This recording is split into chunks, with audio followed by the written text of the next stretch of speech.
I want to ask you a question, and that is, what is in your life's blueprint?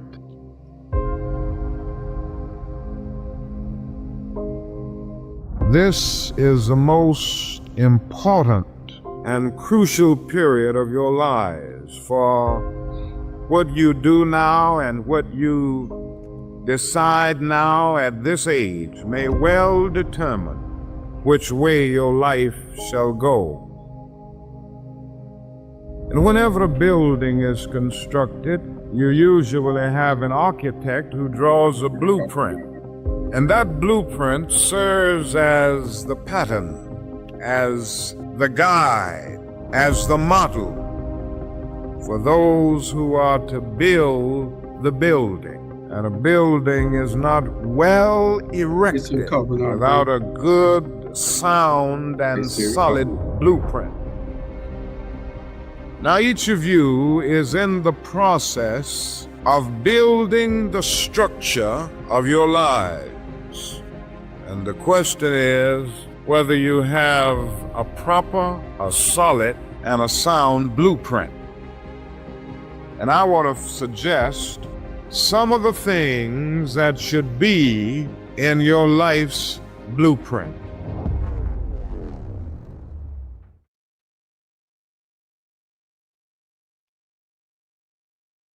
Number one in your life's blueprint should be a deep belief in your own dignity, your own worth, and your own somebodyness. Don't allow anybody to make you feel that you are nobody. Always feel that you count. Always feel that you have worth. And always feel that your life has ultimate significance. Now that means that you should not be ashamed of your color. You know, it's very unfortunate that in so many instances, our society has placed a stigma on the Negro's color. You know, there are some Negroes who are ashamed of themselves. Don't be ashamed of your color. Don't be ashamed of your biological features. Somehow you must be able to say in your own lives and really believe it, I am black but beautiful. And therefore you need not be lured into purchasing cosmetics advertised to make you lighter. Neither do you need to process your hair to make it appear straight. I have good hair, and it is as good as anybody else's hair in the world. And we've got to believe that. Now, in your life's blueprint, be sure that you have that a principle of somebodyness. Secondly, in your life's blueprint, you must have as a basic principle the determination to achieve excellence in your various fields of endeavor. You're going to be deciding as the days and the years unfold what you will do in life, what your life's work will be. And once you discover what it will be, set out to do it and to do it well. And I say to you, my young friends, that doors are opening to each of you. Doors of opportunity are opening to each of you that were not open to your mothers and to your fathers. And the great challenge facing you is to be ready to enter these doors as they open. Ralph Waldo Emerson, the great essayist, said in a lecture back in 1871 that if a man can write a better book or preach a better sermon or make a better mousetrap than his neighbor, even if he builds his house in the woods, the world will make a beaten path to his door. That hadn't always been true, but it will become increasingly true. And so I would urge you to study hard, to burn the midnight oil. I would say to you, don't drop out of school, and I understand all of the sociological reason why we often drop out of school. But I urge you, in spite of your economic plight, in spite of the situation that you are forced to live so often with intolerable conditions, stay in school. And when you discover what you're going to be in life, set out to do it as if God Almighty called you at this particular moment in history to do it. And just don't set out to do a good Negro job, but do a good job that anybody could do. Don't set out to be just a good Negro doctor, a good Negro lawyer, a good Negro school teacher, a good Negro preacher, a good Negro barber, a beautician, a good Negro skilled laborer. Set out to do a good job and do that job so well that the living, the dead, or the unborn couldn't do it any better. If it falls your lot to be a street sweeper, sweep streets like Michelangelo painted pictures. Sweep streets like Beethoven composed music. Sweep streets like Leontine Price sings before the Metropolitan Opera. Sweep streets like Shakespeare wrote poetry. Sweep streets so well that all the host of heaven and earth will have to pause and say, here lived a great street sweeper who swept his job well. If you can't be a pine on the top of a hill, be a scrub in the valley. But be the best little scrub on the side of the rill. Be a bush if you can't be a tree. If you can't be a highway, just be a trail. If you can't be the sun, be a star. For it isn't by size that you win or you fail. Be the best of whatever you are. And finally, in your life's blueprint must be a commitment to the eternal principles of beauty, love, and justice. Don't allow anybody to pull you so low as to make you hate them. Don't allow anybody to cause you to lose your self-respect to the point that you do not struggle for justice. However young you are, you have a responsibility to seek to make your nation a better nation in which to live. You have a responsibility to seek to make life better for everybody.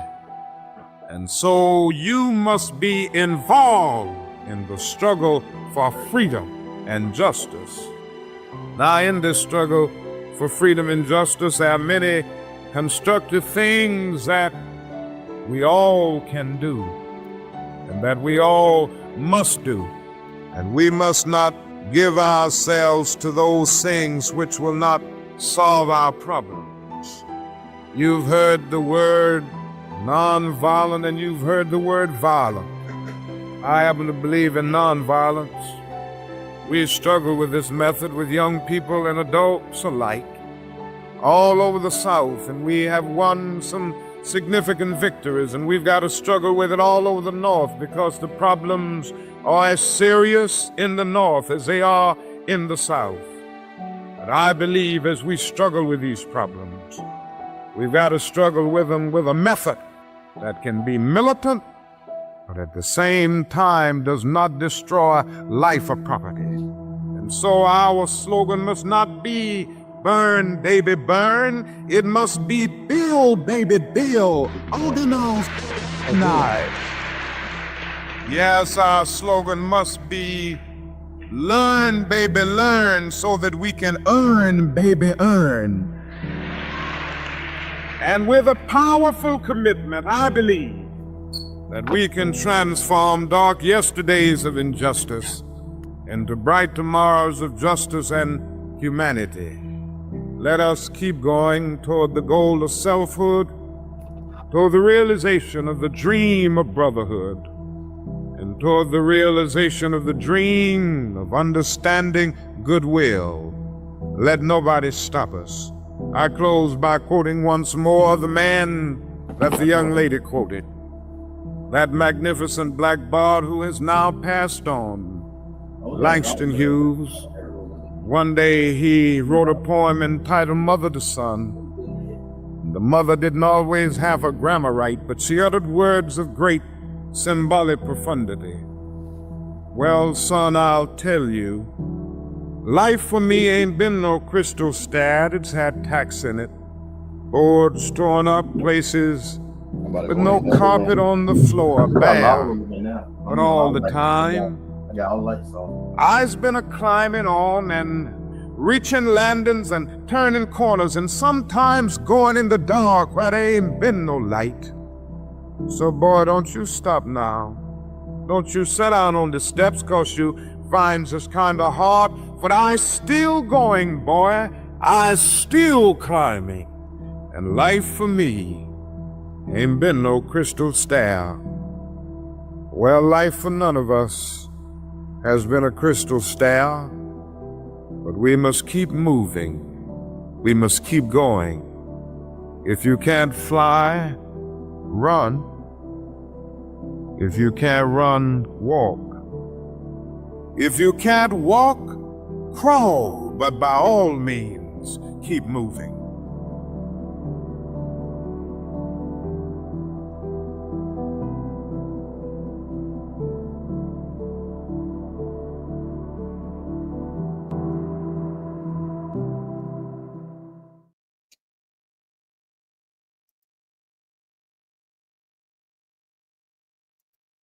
All right. Good evening, everybody. What's going on? Good evening, good people. Y'all all right? Yes. Hi, Dr. Robert. Hey, what's going on? I had you muted, Robert, because you was talking and even though the video was on, it was still hearing everything you was saying. Oh, yeah. Okay. I was just talking about closing. Yeah, I heard it. So she was sending Bernard a picture or something. She was saying. Yeah. That's what it was. It might go viral, so I said, nah, I better not do that. Oh. Hey, as long as you're making money, that's it. That's all. I don't want other women to get jealous, you know what I mean? Oh. I played that in honor of Black History Month. Mm-hmm. So I wanted to I don't know why Jamal got that Jenkins hat up there on my jersey. Mm-hmm. Yeah, we played that in honor of Black History Month. It's a great speech. Martin Luther King was so profound in everything he said, and I learned the new word, profundity. I'm so sick of y'all. Profundity. And, that's to say things that are profound all the time. Mm-hmm. Yeah. We're glad to have y'all here tonight on this nice Wednesday night. And then another edition of the Rabble. In October, guess what? The Rabble will be 6 years old. Wow. I thought you were going to say 6 hours. 6 years old. 6 years old. What are you going to do? You got to do something. Yeah, get 6 candles and blow it out on the cake and give all y'all a slice. That's about it. Yeah. But we got a lot to cover tonight. I don't know who else coming in, Bernard or whoever, but if not, the three of us. Hey, there you go. We got it. Sandra went on a date. Charlie's in church. Bernard fell asleep because the kid's wearing his ass out because he can't handle it no more. He goes to work and come back home, and now he got to go home and go to sleep because he's an old man. And I don't know where Uncle Sean at, but y'all know where Charlie at. He's in church tonight. But we got a whole lot of stuff if nobody bothered my stuff.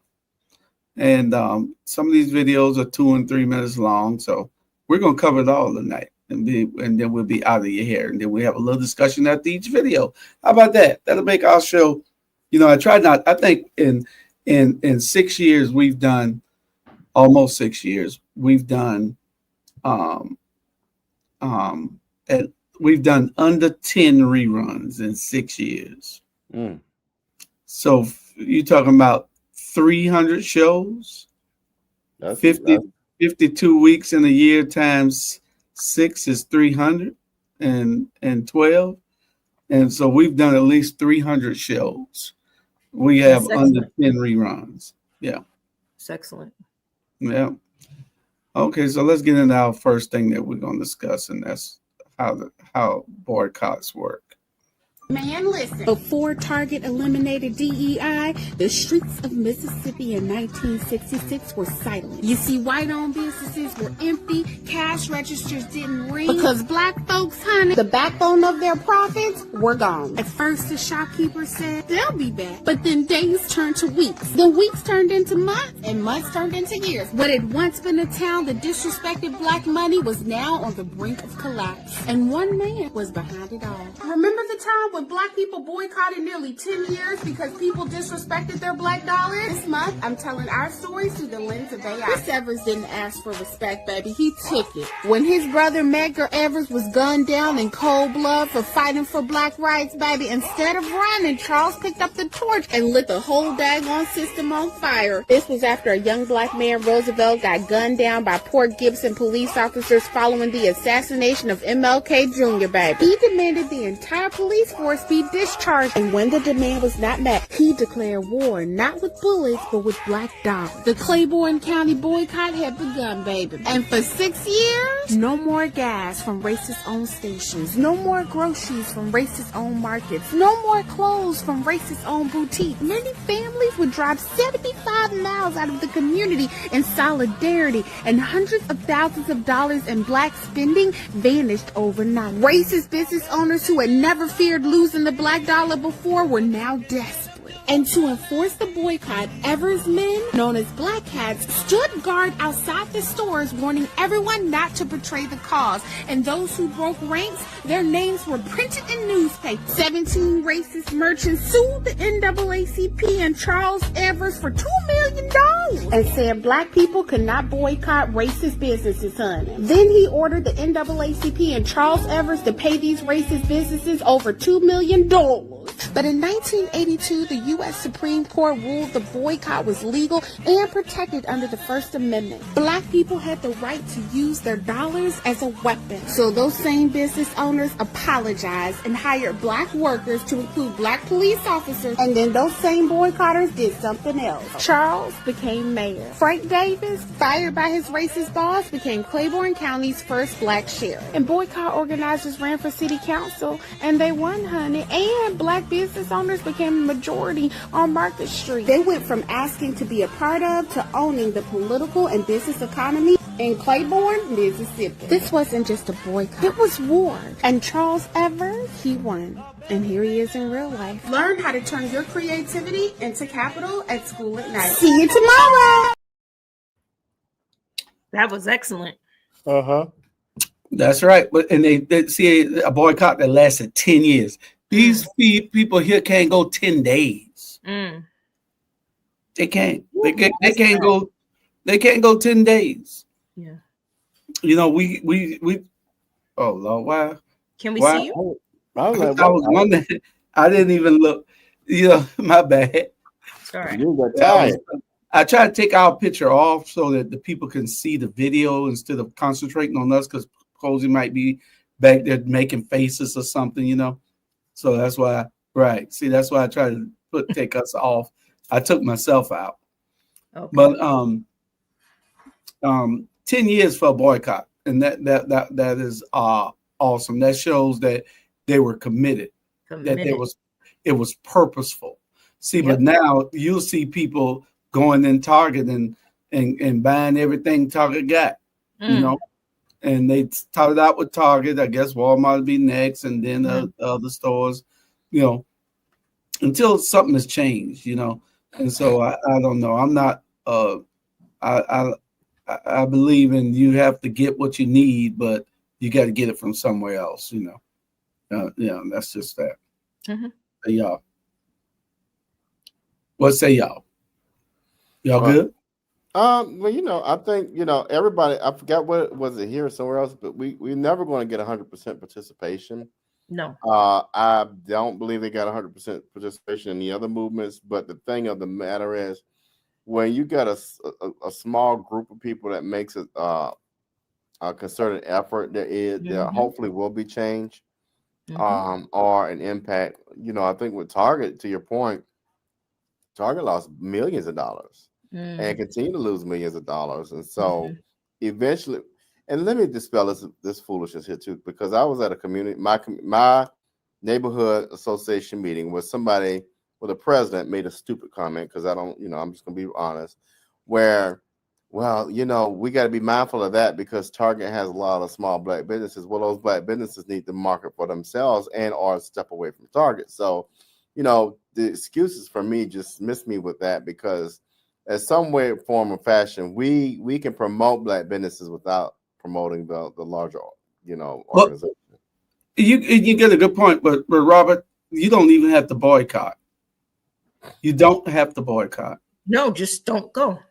No, it ain't that either. You can go. The thing is, what we have to do, listen, what I say will make sense when you finish looking at me crazy. Go ahead. All they have to do is all of us come together and show our collective power, not just in the stores. It's a march. They marched on January 6th, didn't they? I agree with you. You can go do a non-violent march on Washington. You can shut down roadways. You could do a whole lot of things. I'm not advocating disobedience. I'm not advocating any violence. I'm saying that there's more than just talking about I'm not going to go spend my dollar in Target while he's still signing executive orders. It's a whole lot more that can be done. You know what I'm saying? So, no, we got to be smart in what we do. You're just making it lazy by the time that you want to go boycott somebody. No, let's go show them your numbers. Show them that you can shut things down. Show them that you can do it in a non-violent way. Yeah, and with your dollar. Yeah. Well, protesting and boycotting and walking and marching. No, that works. You've never done it and sustained it. You've done it and tore shit up. You've done it and damn near cause riots. You got to go and understand that, like Martin Luther King did with the March on Washington. You got to show them that we are together again. We are the only race on this whole planet that are not together, and we got to show our unity. You know, the only thing that's respected Yeah. By the That's dominant society is blood and money. Mm-hmm. That's when they hear you. No. Well, I don't feel we need that's to. always been the norm. It's always a way to try something else. Mm-hmm. All right, next. I don't know if you call it gatekeeping or if someone just never bothers to tell you, but here's all of the random stuff that I wish someone had said to me long before the age of 54. You're not overwhelmed. You're just overcommitted to things that don't matter. Your fear of rejection and worrying about what people who don't matter think is keeping you from opportunities that are meant for you. If you don't learn to manage money, money will always manage you. You're not behind in life. You're just unwilling to sacrifice comfort for progress. If you're not investing, you're working for people who are. Your friends are a mirror of your standards. Look closely. You're not confused. You're just scared to make a decision. It's your spending habits, not your income, that's keeping you broke. Your excuses are valid, but they're still holding you back. And your emergency fund is for emergencies. Learn to say no. Hope that helps. Listen. We need to play that particular video. I'm a hide that one. It needs to be played at the beginning of every show on our platforms. Every single show needs to have that video. Every show. Those were, listen. Yeah. That was some of the best information I've ever heard to tell these people, our people especially. And I'm serious. That was some awesome information. And very simple. Yeah. Very simple. And there's some things that need to be fixed. Robert, anybody? I'm gonna let Cola take that one after she drinks her wine. Water. Thank you very much. God turned wine to water. No, water. He did. Well, let's go ahead. Yes, Julius, that was good. I appreciate that. What I was saying earlier is that it was simple, neat, clean, no big words, no profundity.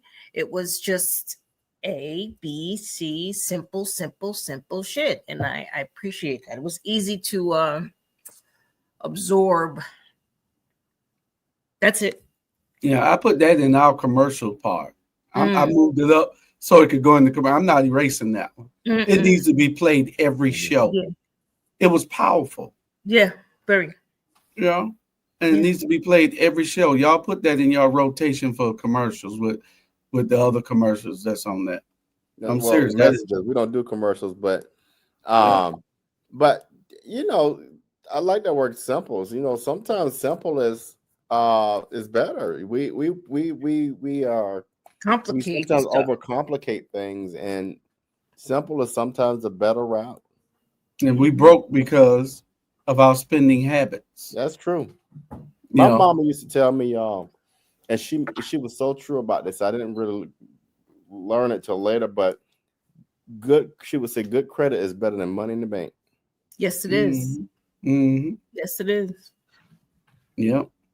All right, next. And it wasn't just the home of Jack Daniel. It is the home of the original Jack Daniel distillery, Distillery Number 7, where Nears Green was the first African-American master distiller and the first master distiller for Jack Daniel. She literally bought the farm. I bought the farm, 313 acres. The same water that was in Jack Daniel's in the 19th century is the same water that's running through there now. That's amazing.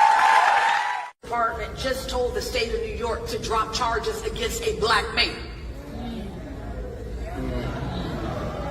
So many black women got their feelings hurt when Kamala was not elected. Like hurt to a place where you weren't getting out of bed for a week. Couldn't do nothing but sit on social media and yell with other people.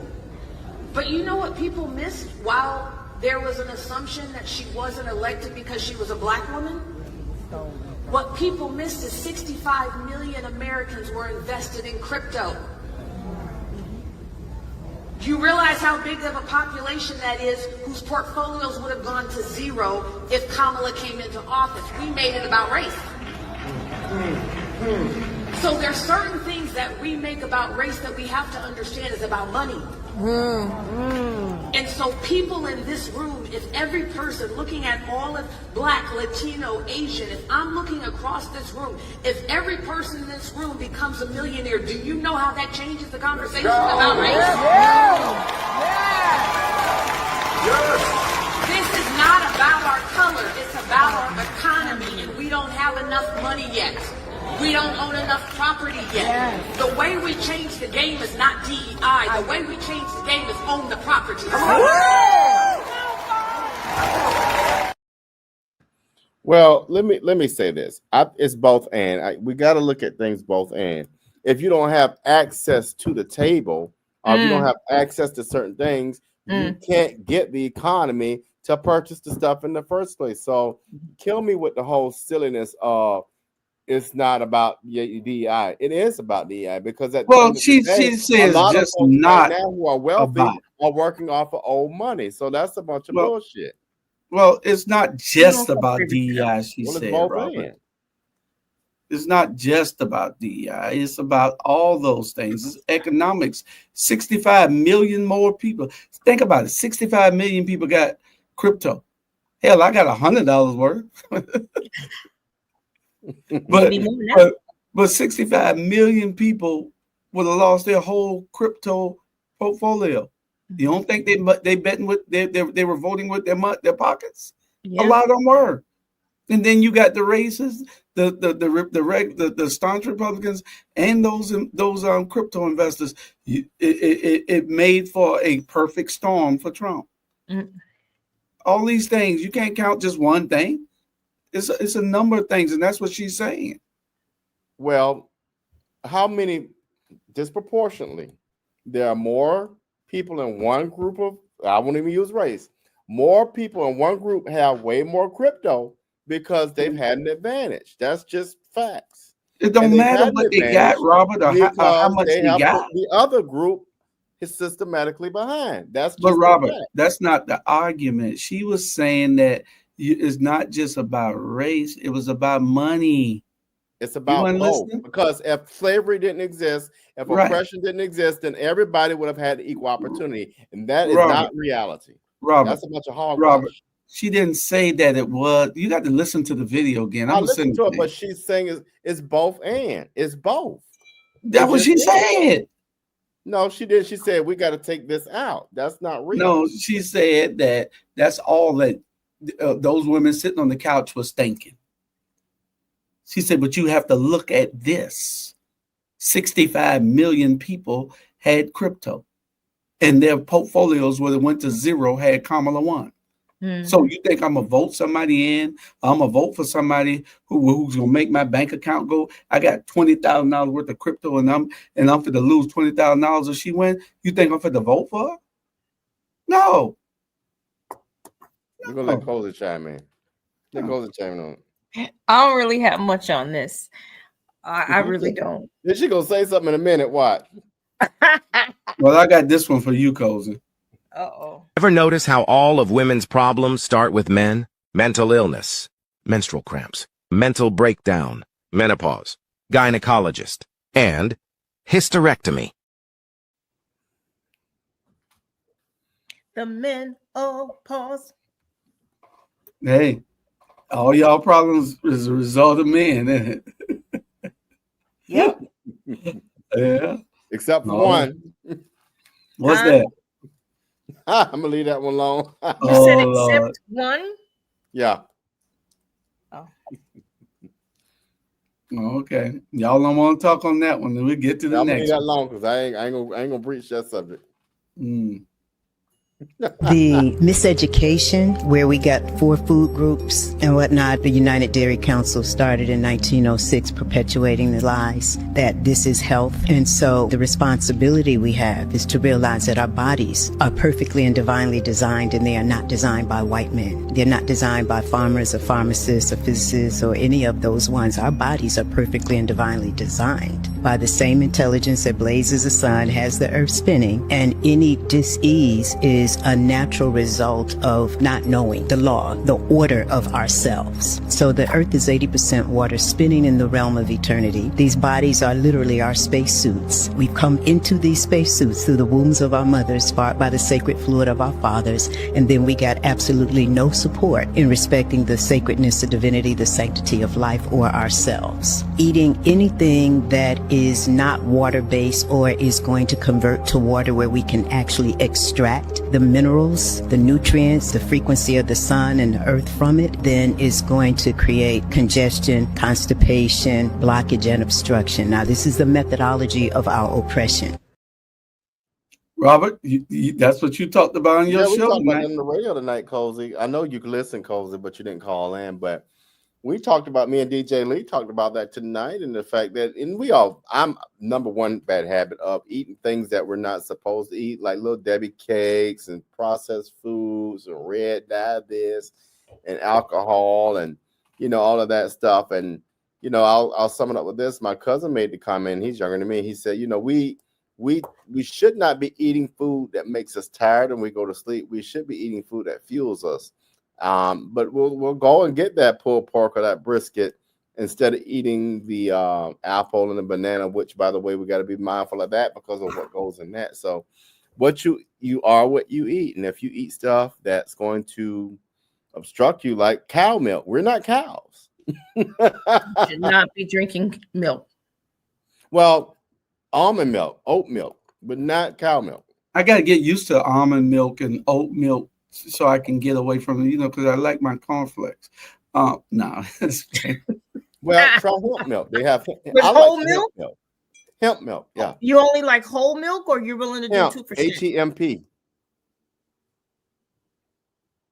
You going to? Is he frozen? I was frozen. It's hemp, HEMP. No, okay. It's made from cannabis. Yeah, no. Oh, okay. All right. Yeah. It's in Whole Foods. Kroger just started carrying it. It's in a box, so it's by your cereal. Somebody gave me a bag of for my, a diabetic type 2. And so somebody gave me a bag of black rice yesterday. I must see how that tastes. He told me it's great for diabetes and for diabetics. So if you like rice, then he said you'll get used to eating this rice. Oh, you had black rice? Yeah, go to the vegan place right by the ILA Hall. They serve black rice.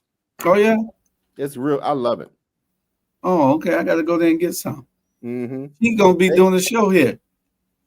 Man, they had a Salisbury steak that was a vegan. You wouldn't have known it was not meat. I'm going to go there one day. We'll go there for lunch next week. Okay. Cozy, call us when you're downtown, Cozy. And me, you, and Robert. And we'll go there. Absolutely. I want to taste that. Robert say it's a vegan steak that ain't meat. Yeah, you'll be shocked. And the rice is good. The black rice is good. Yeah. Oh, I love. Yeah. Okay, I got to go there because we got the. I saw that. I said, man, this Robert was talking about this. I said he don't know. I got a video on that tonight when they using it. Yeah. Mm-hmm. All right, change your external. And everybody want to change their external. They want to look good instead of changing their internal. The big mistake in life, and the reason why most people are unhappy, is why? Most people try to change the external world, which they cannot control, and they leave the internal world messy. It'd be the same as trying to make an automobile run better by washing the outside of it, polishing the outside of it, and changing the tires. No, you've got to go to work on the inside workings. You become what you think about. And since the only thing that you can control is your thinking, if you change what you are thinking about, you will begin to change your reality. If you change what you expect, you change what you believe, you change your dominant thoughts, you change your inner workings, you begin to attract into your life people, circumstances, events, opportunities, and everything consistent with your new thoughts. Change your thinking, and you change your life. I learned that the biggest part of me you'll never see. It's non-physical. And what we have to study, I think, is how does this non-physical part of my mind work? What happens when I think? Where do thoughts come from? How was this chair built? Somebody had to think. Thoughts are everywhere. And we pull thoughts into our mind and we build pictures or images in our mind. Okay. What we want to understand is that's the non-physical side of ourself that's doing that. If I can build an image of something in my mind, I'm quite capable of building a physical replica of it in my world. Yeah, you got to think. You control your thinking, and as a man thinketh, so is he. Y'all remember that? Yeah. So we got to be able to think about what we're gonna what we're doing. Mhm. Yeah, I agree with that. Mm-hmm. Any thoughts, Robert? I'm gonna let y'all have that one. Well, we got a bunch of stuff that you gonna want to talk about in a minute. Well, again, Mhm. I would say that it was nice and clean and simple and easy, not complicated. Easy to digest, and I appreciate it. Thank you. Mm-hmm. All right, next. I saw a video the other day that's been playing over and over in my head. A young man asked the older gentleman, "What's the one thing that you wish more women understood about how men operate?"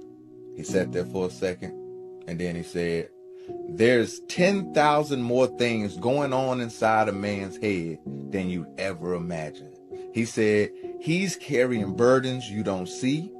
He's trying to figure out how to solve problems, how to make sure everyone is okay. And most of the time, he doesn't know how to express it. He's afraid that if he says something, he will be shot down or made to feel weak." I was like, wow, he's 100% right. That thing hit me because it's not just true, it's a lived reality for so many men. The world doesn't leave a lot of room for men to say, "I'm struggling." A lot of men were taught from day one that it's your job and your purpose just to figure it out, to hold it in, and to never let anybody see the cracks. But the weight of that is heavy. And it doesn't mean that he doesn't want to share. It means he's scared of what happens if he does. Ladies, I want you to know that this isn't about excusing anybody's behavior, but it is about understanding that sometimes the man that you love isn't distant because he doesn't care. He's quiet because he's processing. He's holding on to things he doesn't know how to explain yet. And what he needs from you isn't fixing, it's safety. It's space to feel like he could say, "I'm not okay." And you'll just listen, not judge, not dismiss, just listen. And fellas, here's what I leave you with. Silence won't save you. Carrying everything alone won't make you stronger. It'll break you. But finding the courage to speak, that's what will set you free. And that doesn't make you weak. What it does is give you the room to finally breathe. And anyone who can't honor that doesn't deserve to stand beside you as you do. That was powerful also. Mm-hmm. Bravo. That was powerful. Yes. That was powerful. See, because men, sometimes we think that we can't let nobody see you cry. Like I told y'all the other day, I cried for the first time in public in 13, 14 years the other day at a funeral. And I've gone to at least 100 funerals in the last 10 years. And I have not cried. So what hit different this time? Because what happened was I owed this person so much Mm. You know, I owed this person so much that he died and I wasn't able to repay him. Mm. And I'm not talking about funds, No. you know, Mm-hmm. I wasn't able to repay the generosity, the Mm-hmm. love that he showed me, Mm-hmm. the care that he showed me. I was trying, I was doing things, you know, trips and everything we went on and everything, but I owed him too much, Mm-hmm. you know, that I could, it was a debt I could not pay if I lived 1,000 years, Mm-hmm. you know, so men don't like to show that we have that tender side, that emotional side, because we don't cry in front of other men unless you really just are at that point where you let hit the rock bottom. Mm-hmm. And it's all right to tell another man you love him. You know what I'm saying? It's all right to say, "Hey, I love you, man." Mm-hmm. You know, it's all right. Mm-hmm. It's all right to do a whole lot of things that we don't do as men. But that was a powerful video also. Yes. Yes. Sadly, many men are dealing with depression. And that would make sense based on what, you know, he said, that you all have like 10,000 thoughts going through your head, and it's heavy. I'll use the word burden. It's a heavy burden, heavy laden. And sometimes we do feel like you all are not necessarily shutting us out, but there's certain attention that women, we need, we desire. You feel me? Yeah, and then you gotta give that man room to breathe. You gotta give him room to think. You gotta give him room to process. You gotta give him time to process, and you gotta be that. You gotta be his peace instead of his chaos. Correct. Because you know, I work hard every day. Mm-hmm. I don't have a day off. Mm-hmm. And my wife understands how to let me chill, how to not bother me when I'm doing work still when I get home. Mm-hmm. You know what I'm saying? Mm-hmm. She understands that. And so women have to understand that that man's not neglecting you. He's processing how he's going to make life better for y'all. So you have to let him do that. Yeah. You Well, know? I think too, to y'all's point, I wholeheartedly agree. But it takes both people being healthy. I talk about eating healthy and the physical healthy, but the emotional and the mental health of an individual is so critical. And understanding what that means. It's like a car. We'll use a car, for example. If a car is out of alignment, that means the tires are wearing differently. So in yourself, you got to be mentally and emotionally aligned, and the person you're dealing with hopefully will be close to that, if not right there with you. And if you're not congruent in that, you're going to have a lot of friction. So to your point, Julius, where you know, it's understanding that, you know what, I see that you're upset, or I see that you are not eating healthy, or I see that you have a goal, and being able to fuel the healthy part of getting that part done. It's like, you know, if that's out of alignment, then it's not going to work out. And I think a lot of times what you will see in relationships is you got a person who really, really, really likes to drink, and this person over here doesn't. And if you're not going to collaborate and understand where this balance is, you're going to be like this here. So, and even in yourself, you can be incongruent. That's why a lot of times I told you all this in the last 4 years. As much as I carried, I had to really take myself offline and say, okay, where are we now? Because now you're in a serious transition mode. Correct. So I say it's got to be not only your mental and emotion, but the person you're dealing with hopefully will be an understanding and in concert with you on that. Yeah, but sometimes, and I agree with everything you said, Robert. Sometimes, and this can go either mate in the relationship. You don't have to necessarily tell each other everything. But even if you say, listen, okay, my ex told me this one time. As soon as he would come home, I'd be like, oh, this Bill, and the baby said that. And then he's like, Lori, when I come home, just give me 5 minutes to myself. No bills, no house stuff, no baby. Just give me 5 minutes to myself. And I respected that. And he was a better person when we did have to talk about stuff. And that's real. 5 minutes. Yeah. That's right. Because I'm gonna be honest with you. The way I work, if I've worked all day, let's just say 8 to 5, when I come home, outside the person I'm dealing with, I don't want anybody, and I'm decided this, I've been like this. I don't want to see anybody in the house. I don't see nobody. I don't want to see a soul other than the person because I'm wired in such a way that when I decompress, I don't want to hear, I don't want to see your smile. I don't want to see anybody breathing. That's just how I am. And because I need that time to just, all right, my introvert's kicking in. Well, I get that.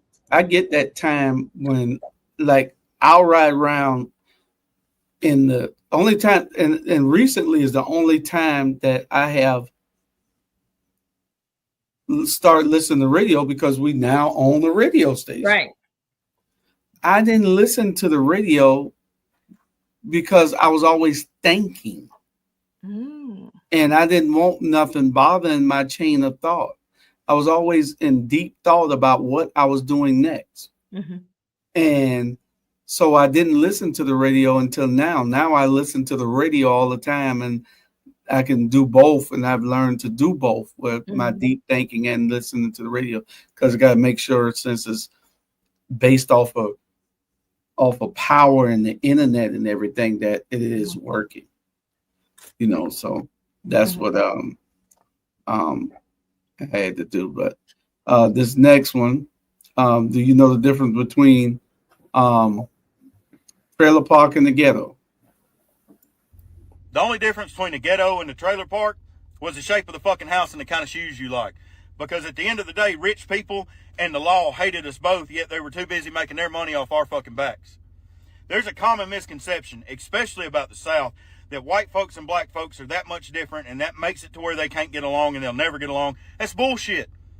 There's economic classes, but the lower to middle class white and black folks in the South all grew up and had the same damn life and didn't even know it. Now, the rich class, they don't care, because if we ain't arguing, we're working. So they want to keep us arguing so we can't get along, to make sure we go to work and we don't get smarter, because we're making them fucking money. But we all had the same life growing up. We all drank Kool-Aid. You know why? Kool-Aid was 10 cents a pack. Sugar was $2 for a 5-pound bag back in the day, and that shit was cheap. We all eat dark meat chicken because leg quarters were 25 cents a pound. They were affordable. So that's what we all had, yet they got us arguing thinking we're so fucking different. We ain't. You remember the first time somebody handed you a bowl of greens? It looked different than anything else you'd ever had, so you didn't want it. You didn't want to try it. But then you tasted it and you're like, man, I like greens. We don't do enough tasting of other people. We see something different and we go, oh, somebody told us that we're that different. Instead of just going, I'm going to try shit out and see how it is. Stop just looking at the bowl and pushing it away. Go ahead and get you a bite. See what it's all about before you make judgment, and then stop letting other people make judgment for you. We're all the same fucking people. Our skin tone's a little different. That's the best thing. I'd love to have lunch with him. Very true. I would love to have lunch with him. That is very true. It ain't. It's about economics in this country. You still got some deep rooted. Back in the day, they used to have to tell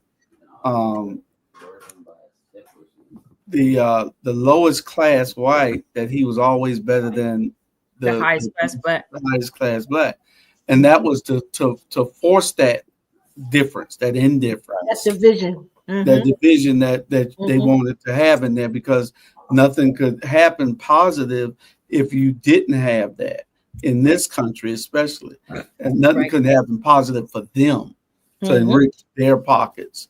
So that was the thought, and that's what was happening back then. But that guy makes so much sense. And it's true. It is true. You ain't got to judge like that all the time. You got some people just so gung ho hard at it that they can't see nothing else. And you got to realize that you got to coexist with everybody. Yeah. You know. Yeah.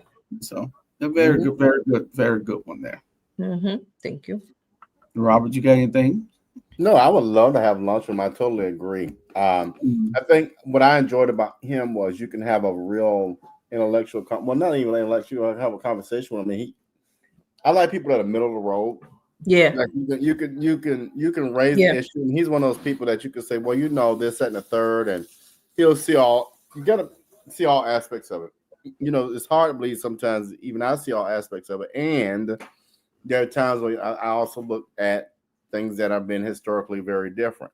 But I really enjoyed what he had to say. I totally agree, because if we all it's like an onion. If we took our skin and peel it off, you're gonna have a skeleton.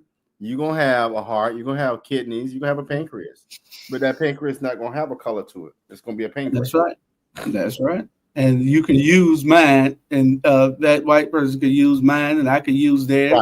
Right. Don't only people see skin color is us. Yeah. Not, I ain't talking about us blacks. I'm talking about people. Humans. Yeah. You're going to like the next two, Robert, especially the third one when I get to it, because that's yours. You signed it. I think you gave it to all of us. So you know what it is, but don't go nowhere. I'm right here. I'm trying to multitask with my meal. Okay, here it is. This is the message that I want y'all to hear. Okay. Yo, what's good? This video right here, I'm making it for black people. That's right, black people. You know how y'all black people look at us and say, damn, why is Chico driving that badass truck? Why is Amigo having that badass car? You know how that is? We stick together.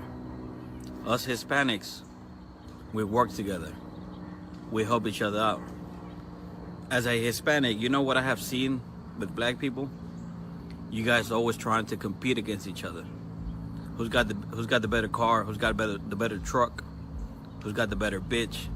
Always comparing each other's shit. Always trying to fight each other. Always trying to put each other down. Y'all need to work together, like us Hispanics do. That's the difference between Hispanics and black people. That's why a Hispanic starts a business. Most of the time, he's successful because he's not doing it all by himself. He's got help.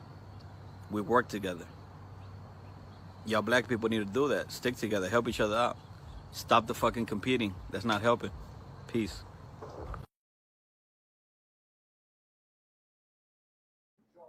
I tell you, my takeaway was I like a lot of what he said, but this idea, because I was around a family one time when I ain't gonna tell where I live, but when I was living somewhere, and when one person in the family got a new car, somebody else had to get a new car, and I'm like, that's so childish.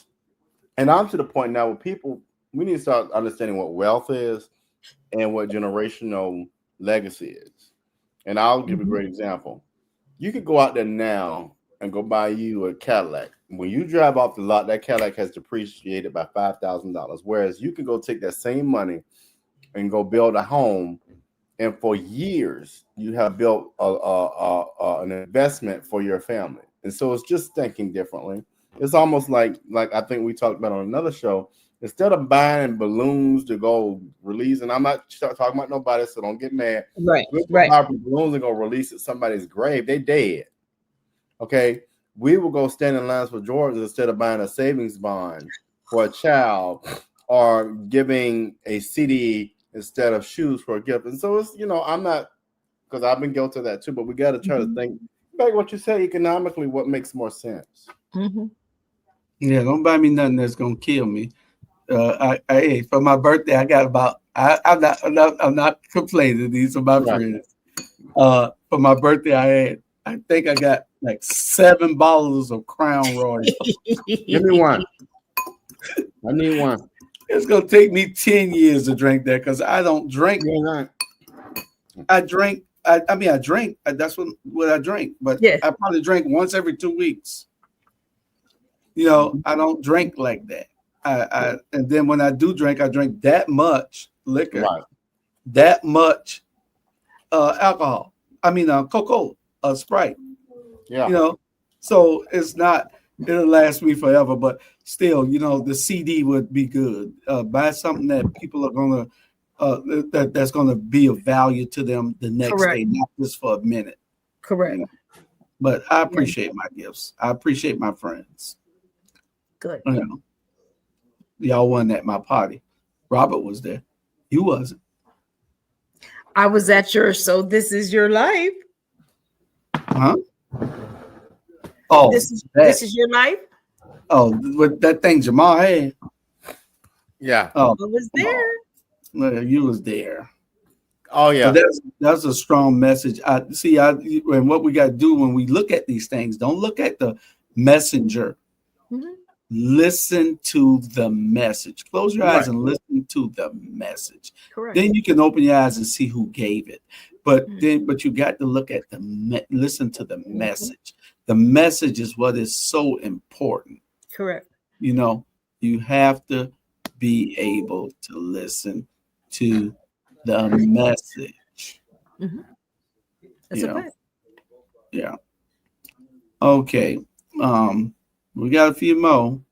And this is before I get to Roberts. The United States believes that it can sanction South Africa into submission. They believe that they can dictate your policies. They believe that they can bully you into compliance. But in my opinion, they have miscalculated, and they have miscalculated badly. They believe that they hold all the power, but that's a lie. South Africa is not weak. And you shouldn't act like you are. You control critical minerals, resources without which their industries, their military, their so-called green energy transition, all of that will stall. If they want economic warfare, then let them know that without South Africa, their technological and military ambitions collapse. This isn't just empty rhetoric. This is reality. And sometimes you need to be told what reality is. What about South Africa's ports? I mean, do they think that the global trade routes that they depend on are untouchable, America? South Africa holds the key to vital shipping lanes. South Africa is a gateway to global trade. If America attempts to cripple you in South Africa, you remind them that you can disrupt their supply chains. You can forge new alliances throughout BRICS and throughout Africa, and you can make them feel the consequences of their aggression. Yes, you can. And to anyone in South Africa who says that you need their markets, you need their investments, and so on, dependency is a choice in 2025. You don't have to be shackled to that system, a system that was only ever designed to keep you weak. You have alternative partners today. You have natural wealth, alhamdulillah. You have the strength and you have the position to dictate your own economic future. Yes, you do. I'm telling you that this is America shooting in the air while they are retreating. If you stand up to them, they will stand down. Obviously, American sanctions aren't about justice, they're about control. That's always been the case. Their aid is not generosity, it's leverage. Always. They make that very clear. Their partnerships are not built on respect. They are built on the expectation that you will always remain subordinate. They think that you're going to sit back and let them try to cripple you. But I think you should prove them wrong. If they sanction your industries, nationalize theirs. If they try to isolate you, then you lead the charge in de-dollarization. If they try to break you, then forge stronger bonds with those who share your vision in the global south. This is radical realism. This is not idealism. This is not emotionalism. It's the simple, inescapable truth of power. The truth of power is that it must be met with power. So I would say to the people of South Africa, enough is enough. The time of compromise is over for everyone in the global south. The time for action has come. All right. Mm-hmm. And, you know, and the United States has always been a bully. Yes. But you've had smart bullying for the last 50 years instead of now it's going to a point where this administration wants to go and take every damn thing. You can't go and take everything again. All you're gonna do is start world wars, and that's not good. And that's good only for the rich people. That's only good for the gun manufacturers. That's only for the ammunition suppliers. That's only for the people who supply all the army stuff. Yeah, they're going to get rich. That medical and all this, that's what that's for. They're going to get rich. They have those things in place that will make them rich. Mm-hmm. But yeah, he makes a lot of sense, and people just got to understand and call the bluff. Sometimes it's a bluff. Mm-hmm. Yeah, that's true. Cozy, you got this one. I believe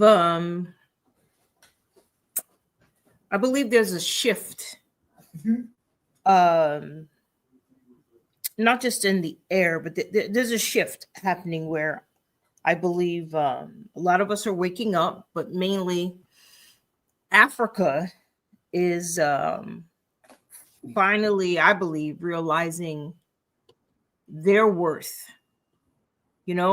not just to themselves, but to the world. You know what I mean? Africa is the only continent that can sustain itself with its own resources. The only one. And I think they're starting to realize, you know what? The world really does need us. South Africa, I understand, is going through problems with trying to reclaim their land back. Yes. I'm not well versed on that, but I do. Mine too. They already reclaimed all the land. Yeah, that's what I was like. I'm not sure. I do know that there's some tension with France. Yeah, they almost everything that they've been kicking the people out and taking the land back for years. It's been 15 years or more now. I'm talking about what's been going on recently. Like I said, it's been going on for 15 years. Okay. Ain't nothing stopped. They've been doing it for a while. Mm-hmm. Since Mandela got out. They've been taking it all back, and rightfully so. When they feel like if it's the people, it's the people's will in every place that you are, especially in any democracy, it's the people's will. Mm-hmm. We don't have a king over here, right? But they're trying to make a king. So and laughing in our face and trying to do it, laughing in our face. So it's just strange. In the next 6 months, we'll see a whole lot of things happening. Mm-hmm. We'll know what's happening in this country, in this world. Mm-hmm. In the world, that's right. All right, Robert. Uh-oh. Here we go. I ain't ever scared. In case you forgot, I'm from the west side of Baltimore. If you got a problem, pull up on me. Go backwards and try to risk our freedom. I feel bad for them coons in the White House who are in there tap dancing for massa, wearing bow ties, shinning and grinding, laughing like nothing is funny. Get out of there, Negro, and stand with your people so that you understand that God is on our side. All these other churches might not say nothing, but at 6400 Woodrow, we right outside of Decatur where it's greater. You got to understand that there is more for us than there are against us. Y'all been praying for me all week. You've been nervous all week, but I ain't afraid of the spooks that sat at the door. These runaway slaves hiding in the White House gonna throw my picture up thinking that I'm gonna be afraid. If you got real courage, don't show my picture. Show the picture of the one that fired the black Joint Chief of Staff from the military. If you gonna show a picture of the CEO of Target, Walmart, McDonald's, and Amazon that does not recognize black dollars or black business.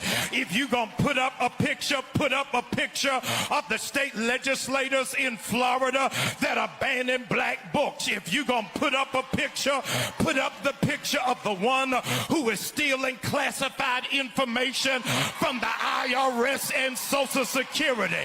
If you gonna put up a picture of those that don't want your mama to pay $35 for insulin and your child to pay $35 for inhaler. If you gonna put up a picture of those that are jailing children and separating families.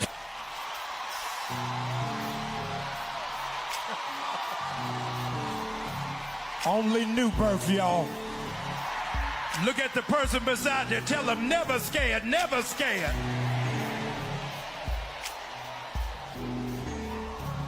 Ooh-wee. Never scared, never scared.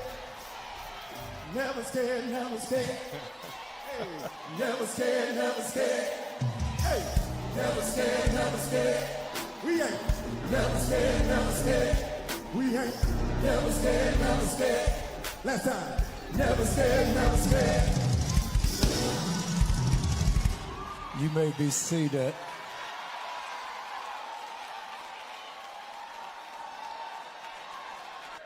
Knowing that they're trying to scale everything back. How are you walking knowing that they're trying to take $19 billion worth of scholarships from HBCUs? How in the world are you able to walk when it is that they took Joy Reid off of MSNBC, the most fearless black woman on television? How are you able to walk? They don't understand we ain't regular smuggler. He anoints my head with oil. God help me in here. Some of y'all can't shout because you ain't got an anointing. What's keeping me alive ain't the Democratic Party or the NAACP or the Urban League. It's because I am anointed from the top of my head to the sole of my feet. When I got up this morning, when my feet hit the floor, the devil said, there go a dangerous black man right there, because he will bless the Lord at all times and his praise will continuously be out of his mouth. Look at the person beside you and tell them they scared of you. And because they scared of you, why you acting like a pushover? Why you acting like a chump? Why you acting like you gonna lay down and play dead? Our people been getting up for over 400 years. If they couldn't break us before, they can't break us now. This ain't the first time they tried to crucify a black man. They hung him high. They stretched him wide. He hung his head and then he died. Come on, church. But that ain't how the story is. 3 days later, he got up with all power in his hand.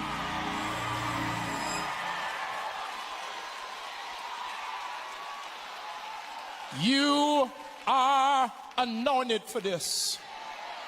Be seated. I'm begging you, please. Would you be seated, please? Hallelujah. I need somebody to lay hands on yourself and say, I am anointed for this. It doesn't matter what's getting ready to happen. In the words of Dr. King, we got some difficult days ahead of us. Ladies and gentlemen, in the last 30 days, over 300,000 black people have lost their federal government jobs or their contracts. Yea, though we walk through the valley of the shadow of death. On Friday, I don't know whether you were aware of it, but on Friday, they deleted all police records. So whatever police were found guilty of doing something that was not in alignment, they've got a new lease and their past records will no longer show. Yea, though I walk through the valley of the shadow of death. Companies are being pressured not to give an opportunity for people who have melanin like you and I.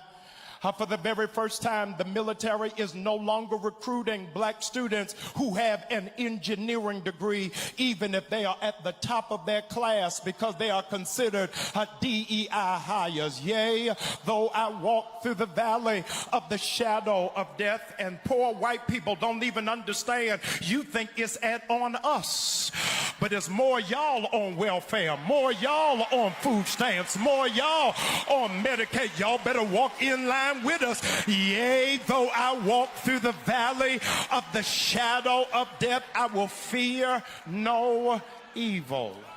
But not only am I anointed, what gives me the comportment to be able to fear no evil?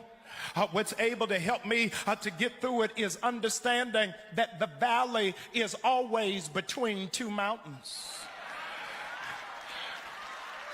I think I lost you. I said the valley is just between two mountains. If I'm in the valley, it don't mean I'm gonna stay there. It means I'm getting ready to go to a higher level. Teachers, don't be afraid to teach black history.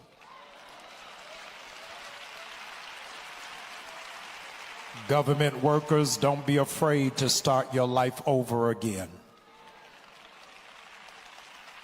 Creatives, don't be afraid to start your business, even in the face of conscientious objectors. I want you to understand that the system wants us living in fear.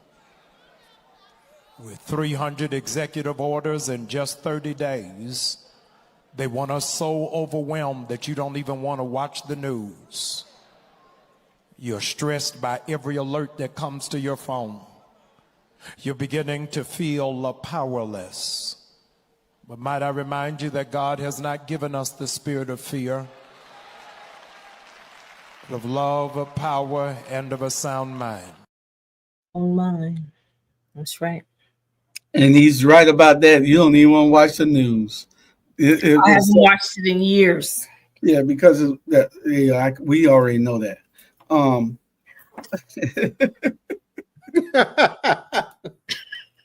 But for real though, cause Robert, you watch it since Nelson Mandela got out. Go ahead, go ahead, Robert. Now I really encourage you all cause you don't know this, but I grew up Catholic, still subscribed to the Catholic Church, but Bishop Bryant at New Birth, right there in Stonecrest. I mean, if you ever get a chance to go live, I mean, he just is powerful. He's truly anointed. But I know too much about him. He's been, he's human. He's human. Yes, I mean, it's real. Yeah. But there are humans that are anointed. He's one of them. But I mean, he's been on fire these last couple of weeks. He's speaking. He's been on fire for about over the last couple of years. He's always been an advocate for the people because he goes everywhere and always speaking. Mm-hmm. So I told somebody the other day after I saw what he said, I'm going to join New Birth in Atlanta because I need a preacher that is going to stand up for the people and not worry about his income. Mm-hmm. I need him to be worrying about our outcome. Mm-hmm. You see what I'm saying? Not his income. Mm-hmm. And the thing is, when you care that much, you can get people to charge a cannon for you. You know what I'm saying? And that's Charlie what it's Brown. All about. Huh? You used to let Charlie Brown? Yeah, that's Charlie Brown. And that's what it's all about. It's about having the testicular fortitude to be a man, to stand up for your people. Some things is worth being unalive for. You know what I'm saying? You ain't gonna live forever, especially when you at my age and you at 63 years old, and you don't know whether you got 3 years or 30 years left. Robert, stop. You know what I'm saying? Right. So do what you can today and make things, make positive moves and try to uplift people. You only tear those down that need tearing down, and they always talking about, oh, you always talking bad about people. Hell, I'm supposed to talk bad about them no good motherfuckers. Gosh, I'm gonna tell you who's Oh, what's the brother's name? He's in North Carolina. I'm trying to find him right now. Yeah. Oh, William Barber. I'm gonna send y'all some clips. William Barber's another. That's the heavy set dude. Yeah. Yeah. North Carolina. Yeah. Now you talking about somebody who ain't scared. He ain't never scared. Him and Jamal Bryant, Pastor Smalls. Yeah. These people aren't scared. You got people that stands up and will speak it. They, irrespective of anything, of a position or anything. It's not that they got to have the church. It's that the church is in them, and they understand their obligation. They understand the charge that they were given when they took the oath, when they were given, when God called them. You know, when God calls you, you can't be scared. Do what you're supposed to do to uplift the people, because if you don't, then all you worrying about is your income instead of the outcome. The outcome is what's important to the people. And if that's what you are doing the work for, then do the work for the right reasons. And that's what it's all about. Just a side note, as of February 2025, average salary of a pastor at New Birth, $68,000 to $92,000 a month. That's the general pastor. That's not the bishop. The bishop is probably making in the millions, which makes sense for what they've got going on. And I will say, this is why I will support that. If you tune in long enough, you will realize the impact that they have on the community. Like, I'll just use the California wildfires, how they responded to that immediately, and they sent resources in immediately. How now they have the foresight to understand it with Trump cuts. That means free lunch might be cut off for our students. So we may have to start feeding our kids. So they're preparing for that. Whereas, you know, when it gets time for going back to school, they're going to give out boxes to teachers for a year-long supply. So that's the kind of stuff that ministry does. And so when you start seeing those numbers, I can align with that if they're doing the work. But if you're just out there trying to get a free check and call yourself bishop, I can't rock with you. Yeah. And it's a lot of them out there doing it. It's all about the money. Yeah. And because you haven't seen the pastors here join together and did a damn thing yet. And I've been challenging them. I've been calling them out. I've been talking bad about them, and I'm going to continue until they get off of their asses and do something. Because it don't take Julius Hall to challenge you to do it. The Spirit should have told you. So if the Spirit ain't telling you, then something wrong. You must not be connected to God. Anyway, let's get this over.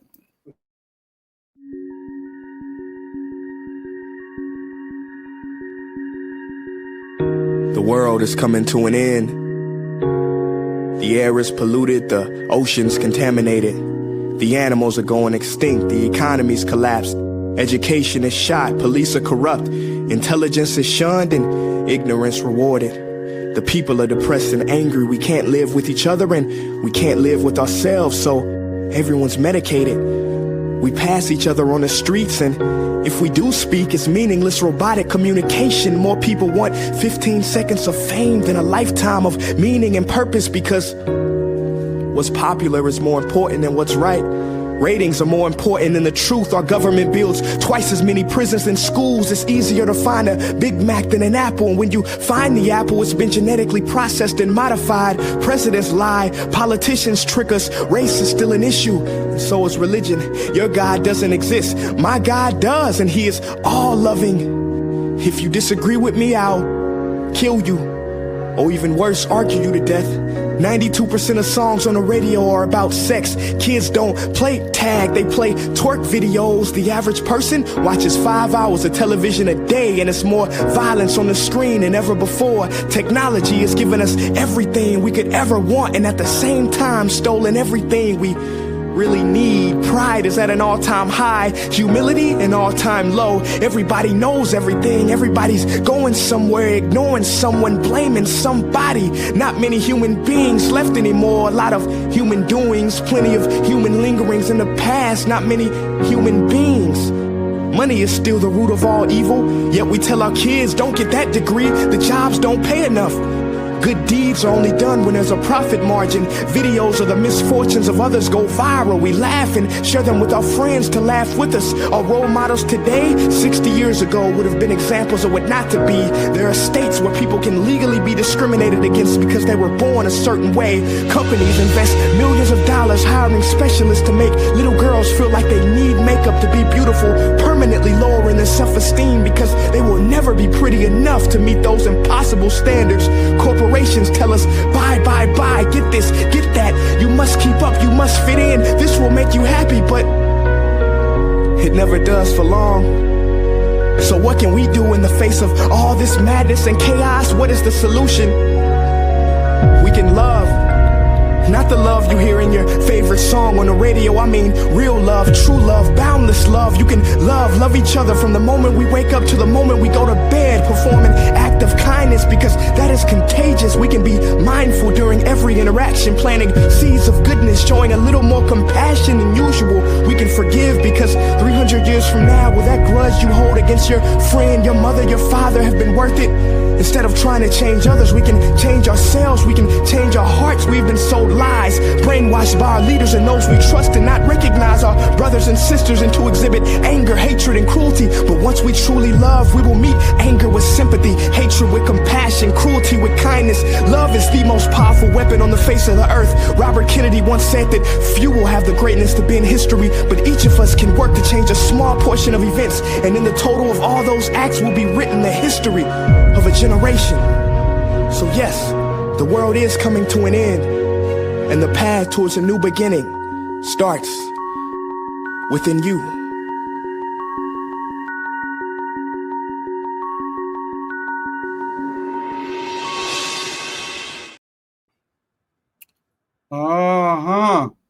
That was Prince EU. He has a lot of great stuff that he puts out. He's been kind of slack lately. That's an old one there. He's been kind of slack lately because I guess he burned out. He put out so much great stuff over the last 10 years. But he's a bad boy. He's real profound on the stuff that he said. He used a lot of profundity.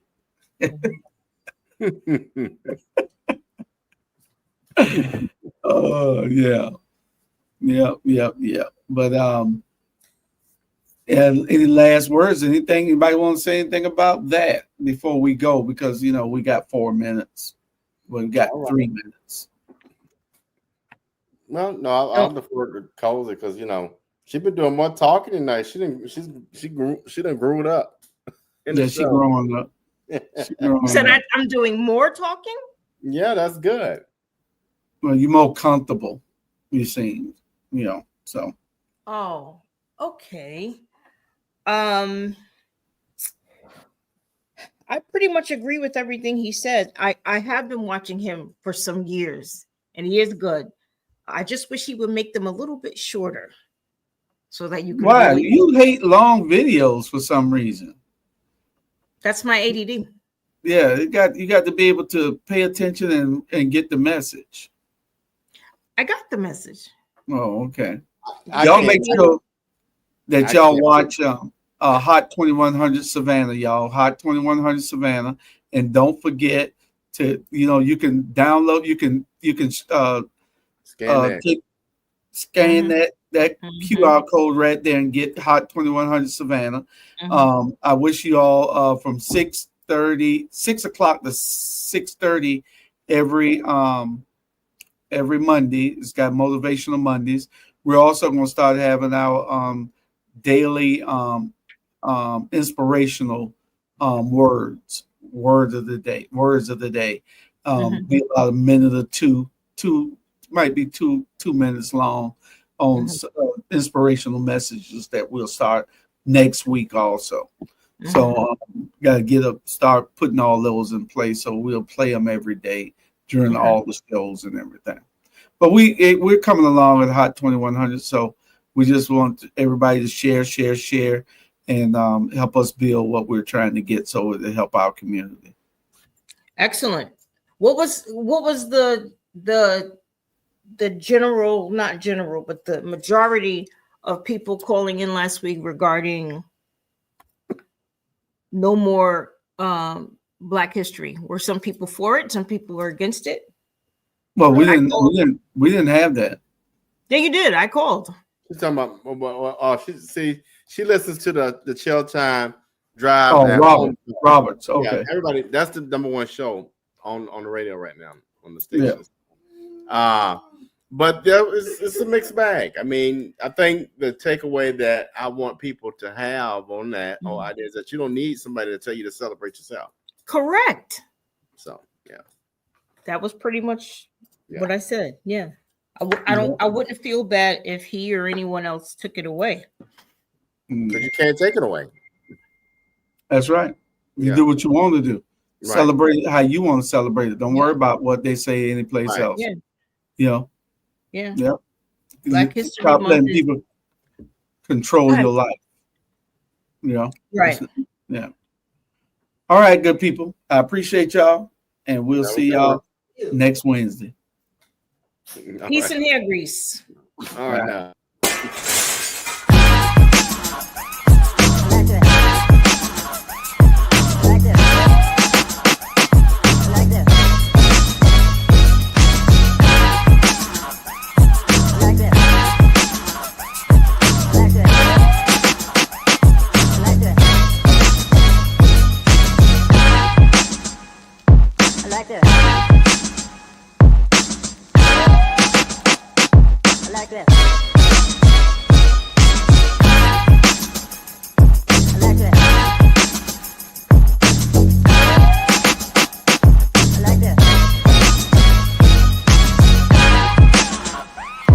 Like that.